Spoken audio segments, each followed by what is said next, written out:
Krīze ir beigusies, un pieprasījums aug. Tā saka nelielā ģimenes uzņēmuma Līvānos Dauguls un partneri direktora vietnieks Andis Dauguls.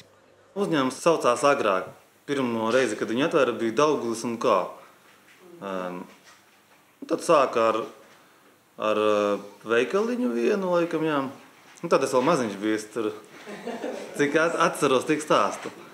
Un tad tēvs izdomāja, ka gribētu cept bulciņas. Un tad viņš tajā veikalā uztaisīja nelielu konditorijas ražotnīti. Cepa bulciņas, tur pīrādziņas un tirgoja tajā pašā veikalā. Ar laiku atvēra vēl vienu veikalu, tad vēl vienu. Un tad jau arī citi sāka interesēties par tiem bulciņām, pīrādziņiem un tortēm. Sāka tepat pa Latgali vadāt. Tad izdomāja, ka ceps maizi.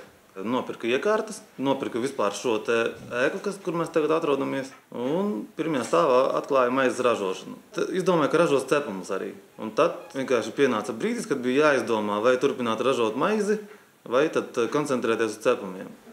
Tā kā maizes tirgus palika arī ļoti piesātināts, un tad izdomāja, ka laikam to maizi jālikvidē, un tā vietā sāka ražot sausiņas. Arī maizes produkts, bet nedaudz savādāks, ar ilgāku termiņu. Bija vēl pa vidu vafeles, nopirka iekārtu un sāka ražot vafeles mīkstās. Tagad ir kaut kādi 25 cepumu veidi. Ir kēksa izstrādājumi 4 veidi. Ir sāļie grauzdiņi 5 veidi, saldie 3 un ir tāds produkts kā sausiņa ekstra. Tas ir 2 veidi. Un par tortēm, pīrāgiem runājot un bulciņām tur ir, nezinu, daudz. Uz doto brīdi uzņēmumā darbojas, strādā 70 cilvēki. Kā ir jūsu uzņēmumā? Vai izjūtat ekonomisko krīzi? Tā krīze vairāk varbūt nekā citiem mēs izjūtām, jo mēs izplatījām savu produkciju galvenokārt, izplatām arī tagad caur lielveikalu ķēdēm, tas ir Rimi, Maxima un Superneto un vēl Sky, Stockmans, tur visi tie. Un ir pārējie veikali, bet izplatītājs. Tā kā izplatītājs bankrotēja, tieši tajā brīdī, kad sākās krīze, mēs zaudējām kādu daļu tirgus. Tā bija mums varbūt kļūda, ka mēs nodevām viena cilvēka rokās visu to loģistiku. Un ja viņš neņem, mēs zaudējam lielu tirgus daļu. Tagad mēs sadarbojamies ar izplatītājiem un viss kārtībā. Tagad sāk atkal atgūties viss. Mans ierosinājums vairāk bija, ka vajag spiest tomēr uz eksportu. Jo produkts ir labs un viņu var eksportēt un cilvēki tur pērk. Galvenais ir atrast klientu tajā galā, kas gatavs ņemt.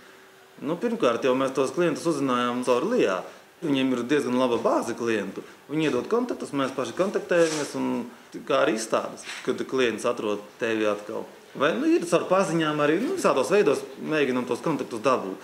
Tagad ir Lietuva, tās lielākie, tad Vācija, Īrija, Anglija. Uz Angliju, uz Īriju mums iet uz tām veikalu ķēdēm, kas ir lietuvieši atvēruši. Jau pasen, viņiem ir bāzes, kas apkalpo tālāk citus veikalus. Viņiem ir savi veikali un arī piedāvā citiem. Tā kā cash and carry. Atbrauc, paņem, nopērc un liet savā veikalā plaukā. Mums tagad ir mērķis iekarot eksportu. Jo es redzu tendenci, ka apgrozījums sāk pieaugt tieši uz eksporta rēķinu. Latvijas tirgus ir pārsātināts.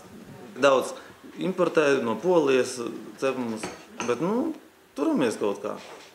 Visu rādīs tālākās darbības uz eksportu. Kas būs vairāk pieprasīts, to mēs ražosim, un to, kas mazāk, to ar laiku atsijāsies pats. Vienkārši, ja grib paplašināties un kaut kādas iekārtas jaunas, tad nav vietas vairāk. Tad nāksies kaut ko izmest, lai ieliktu tur vietā.